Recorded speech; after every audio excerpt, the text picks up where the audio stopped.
Hello friends, विवा food रेसिपीमध्ये आपले सगळ्यांचे मनापासून स्वागत। आज आपण मस्त टेस्टी असं मालवणी पद्धतीचं चिंबोरीचं कालवण करणार आहोत। खूप मस्त लागतं। तर कसं करायचं चला बघूयात आपण पुढे व्हिडिओमध्ये। आपण चिंबोऱ्यांचं कालवण बघणार आहोत। त्यासाठी इथे मी काही चिंबोऱ्या घेऊन आलेले, खाडीच्या चिंबोऱ्या आहेत। आता हे मी साफ करून घेते। सर्व चिंबोऱ्या इथे मी साफ करून स्वच्छ धुवून घेतलेल्या आहेत आणि इथे चिंबोऱ्यांनाही मध्ये कट मारून घेतलेला आहे, जेणेकरून त्याच्यामध्ये मसाला शिरावा त्याच्यासाठी। इथे पातेलीमध्ये मी तेल गरम करून घेतलेलं आहे। त्याच्यामध्ये अद्रक, लसूण, मिरची आणि कोथिंबीरची पेस्ट टाकून घेऊया। पेस्ट 1-2 मिनिटं परतून घ्यायची। त्याच्यामध्ये आपण 2 मोठे कांदे चिरून घेतलेले ते टाकून घेऊया।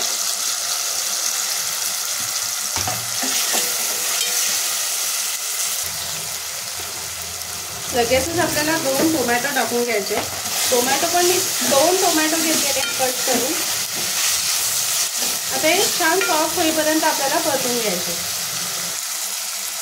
त्याच्यामध्ये आपण हळद टाकून घेऊया, मसाला आणि गोडा मसाला। मसाले छान मिक्स करायचे आणि इथे आपण कट करून घेतलेल्या चिंबोऱ्या टाकून घ्यायचे। मसाल्यांमध्ये मिक्स करायचं व्यवस्थित।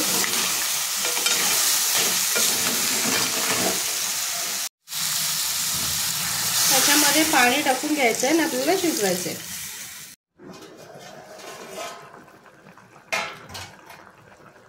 इथे बघा खूप मस्त उकळ आलेली आहे।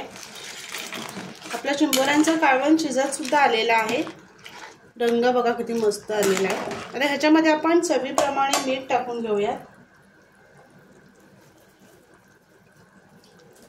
आणि इथे ओल्या नारळाचं मी दूध काढून घेतलेले ते टाकून घेऊया।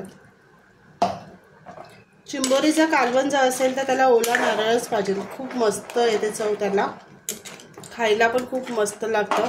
एक मालवणी पद्धतीसारखं हे आपण करतोय। आता याला एक मोठी उकळ येऊन घ्यायची आणि बंद करायचे। किती मस्त गदगदून उकळ आलेली आहे। 1-2 मिनिटं आपण उकळ घ्यायचे आणि बंद करायचे। इथे तयार झालेलं आपलं चिंबोरीचं कालवण, मालवणी पद्धतीचे चिंबोरीचे कालवण तयार झालेले। तर नक्की बनवा आणि सांगा कसं झाले ते। आणि असेच आपले नवनवीन व्हिडिओ बघण्यासाठी व्हिडिओला लाईक करा, शेअर करा आणि सबस्क्राईब करा। चला तर मग भेटूयात आपण पुढच्या व्हिडिओमध्ये।